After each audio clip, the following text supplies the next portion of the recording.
Her hands were permanently scarred. Her notebooks are still radioactive. 100 years later, you need protective gear just to touch them. Marie Curie didn't just discover radioactivity. She became radioactive. She literally glowed in the dark as the radiation ate her alive. And she never stopped working. Not when her skin blistered, not when her bones ached, not when the doctors told her she was dying. Obsession sacrificed glory. She knew the price. She paid it anyway. This is the story of the woman who won 2 Nobel Prizes, shattered every barrier placed before her, and ultimately gave her life for the element she loved. Nothing in life is to be feared. It is only to be understood. But here's the dark truth nobody tells you. She understood exactly what was killing her. And she chose not to stop. Poverty to Paris. Maria Skłodowska was born in 1867 in Warsaw, Poland, a country that didn't even exist on the map. Russia had swallowed it whole. Her father was a physics teacher. Her mother ran a boarding school. They had 5 children and barely enough money to feed them. Then tragedy struck. Her mother died of tuberculosis. Her sister Zofia died of typhus. Maria was 10 years old. She would later describe those years as the saddest of her life. But something else was brewing beneath the grief, a ferocious hunger for knowledge. The problem: women weren't allowed to attend university in Russian-controlled Poland. Forbidden. So Maria made a deal with her sister Branya. She would work as a governess, sending money to support Branya's medical studies in Paris. When Branya became a doctor, she would do the same for Maria. For 8 years, Maria worked. She taught children during the day and studied physics and mathematics by candlelight at night. In 1891, at 24 years old, she finally arrived in Paris with almost nothing, just her books and an impossible dream. But this is where the legend begins. The invisible rays. Paris in the 1890s was the center of scientific revolution. And Marie, she now called herself Marie, was starving. Literally. She ate so little that she sometimes fainted during lectures.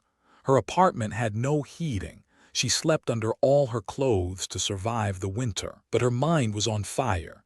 She finished first in her physics degree. Then she earned a second degree in mathematics.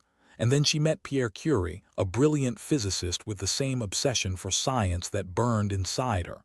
They married in 1895. No white dress, no church, just a blue outfit she could wear in the laboratory afterward.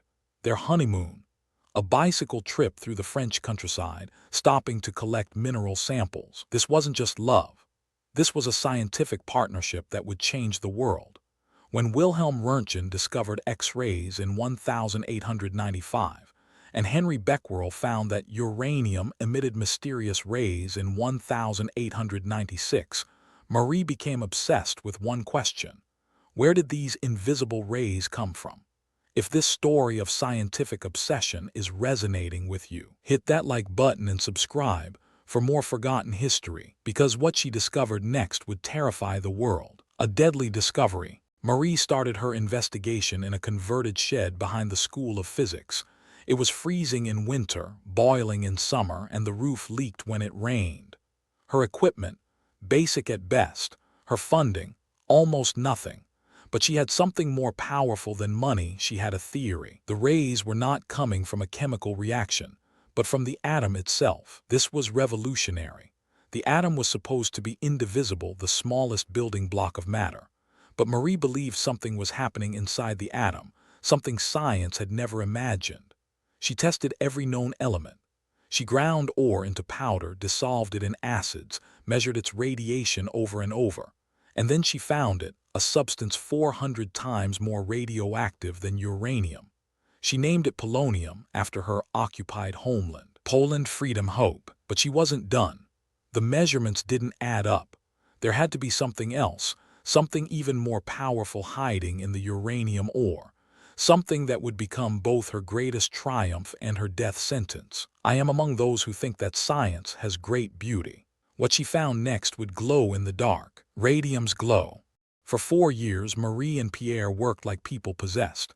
They processed 8 tons of pitchblende, a heavy, tar-like ore, in that leaking shed. They stirred boiling vats with iron rods. They breathed the toxic fumes. They had no idea they were slowly poisoning themselves. The invisible killer was already inside them. Finally, in 1902, they isolated 1/10 of a gram of pure radium chloride. 1/10 of a gram, from 8 tons of ore. That's like finding a single grain of sand on an entire beach. And when they entered their laboratory at night, they saw something magical. Their precious radium glowed with an ethereal blue-green light. Marie called it her beautiful radium. She kept a vial of it by her bed. She carried samples in her pockets. She had no idea that every moment near it was shortening her life. The scientific community was stunned.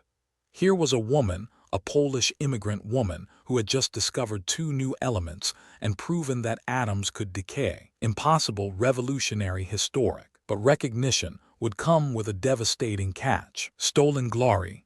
In 1903, the Nobel Committee prepared to award the Physics Prize for the discovery of radioactivity. But there was a problem. They planned to give it only to Henry Becquerel and Pierre Curie. Marie's name wasn't even mentioned. Erased. It took Pierre threatening to refuse the prize for the committee to reluctantly add Marie's name. She became the first woman ever to win a Nobel Prize. But she couldn't attend the ceremony. She was too exhausted, too sick, already showing the early signs of radiation poisoning that would eventually kill her. The money from the Nobel Prize finally gave them a proper laboratory, but Pierre noticed something disturbing. His hands were covered in sores that wouldn't heal. He was constantly fatigued. His bones ached. They were discovering the price of radium. Neither of them connected their symptoms to their research. How could they? Nobody had ever studied radioactivity before. They were the first explorers of an invisible territory, and they had no map showing where the dangers lay. In science, we must be interested in things, not in persons. But tragedy was about to make things very, very personal. The Cruel Street. April 19, 1906. Pierre Curie was crossing Rue Dauphine in Paris during a rainstorm. He slipped. A horse-drawn wagon loaded with military uniforms ran over his head. He died instantly on the wet cobblestones. Marie received the news while working in her laboratory. She wrote in her diary that night, "Pierre is dead. He who I absolutely relied upon is gone." She was 38 years old with 2 young daughters and the weight of an entire field of science on her shoulders. They offered her a pension, and she refused it. Instead, she demanded Pierre's position at the Sorbonne. They gave it to her reluctantly. She became the first female professor in the university's 650-year history. Some said she had no right to be there, that she had only succeeded because of her husband, that a woman couldn't possibly understand physics at that level. Doubt, prejudice, resilience. Marie's response. She threw herself deeper into her work, but her grief never left her.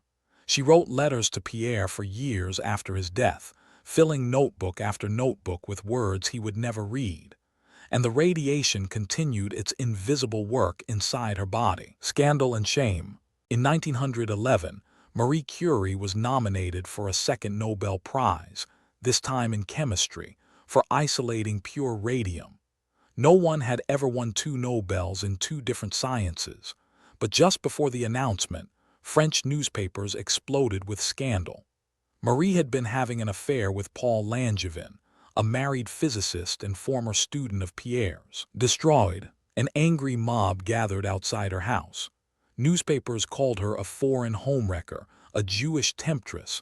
She wasn't even Jewish, but that didn't matter. They called her a stain on French science. The Nobel Committee quietly suggested she not come to Stockholm to accept her prize. Her response was extraordinary. "The prize was given to me for the discovery of radium and polonium. I believe there is no connection between my scientific work and the facts of private life." She went to Stockholm anyway. She collected her second Nobel Prize. She stared down every critic and walked away with her head held high. Defiance, courage, triumph. The scandal eventually faded, but the radiation damage didn't. She was losing her hearing. Her vision was failing. She needed multiple surgeries on her eyes, and still she refused to slow down. The Radium Girls. While Marie pursued pure science, others saw radium as a miracle product. Companies added it to toothpaste, face cream, chocolate, and drinking water. They called it the cure for everything. The most tragic victims were the radium girls, young women who painted watch dials with glow-in-the-dark radium paint. They were told it was safe. Their supervisors encouraged them to lick their brushes to create a fine point. They painted their nails with it.